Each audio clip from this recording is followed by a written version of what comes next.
2020 թվականին ես եւ Անդրանիկ Քոչարյանը հանդիպել ենք ամենայն հայոց կաթողիկոսի հետ գերիների խնդրով։ Այդ հանդիպմանը վեհափառը հասկացրեց, որ մտադիր է միանալ ընդդիմադիր քաղաքական գործընթացներին եւ հայտարարեց, որ իր կարծիքով երկիրը պետք է ղեկավարի Ռոբերտ Քոչարյանը։ Այս տարվա մայիսից եկեղեցի իշխանություն լարվածության ֆոնին ռուսական Նեզավիսիմը գազետան հրապարակեց հոդված, որտեղ նշվում էր, որ նախկին իշխանական համակարգի եւ Ռուսաստանի համար հայ եկեղեցին վերջին լծակն է,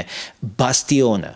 Եկեղեցին ոչ միայն հերքող հայտարարությամբ հանդես չեկավ, ըստ էության սա դարձավ վտանգավոր ազդակ թե մեր պետականության եւ թե մեր հոգեվոր կյանքի համար։ Մենք չպետք է թույլ տանք, որ եկեղեցին մտնի քաոսի մեջ։ Պահպանել հավատի տունը նշանակում է պահել ժողովրդի միասնությունը։ Ես հավատում եմ, որ եկեղեցու ներսում կան արժանի պատասխանատվություն կրող հոգևորականներ, ովքեր կկարողանան վերականգնել հոգևոր հավասարակշռությունն ու պաշտպանել Սուրբ եկեղեցու ինքնիշխանությունը, այն հեռու պահելով քաղաքական շահարկումներից։ Եկեղեցու ուժը պետք է դառնա ոչ թե իշխանության կամ ընդդիմության հենարանը, այլ հայ ժողովրդի հոգևոր եւ ազգային ամրության հիմնասյունը։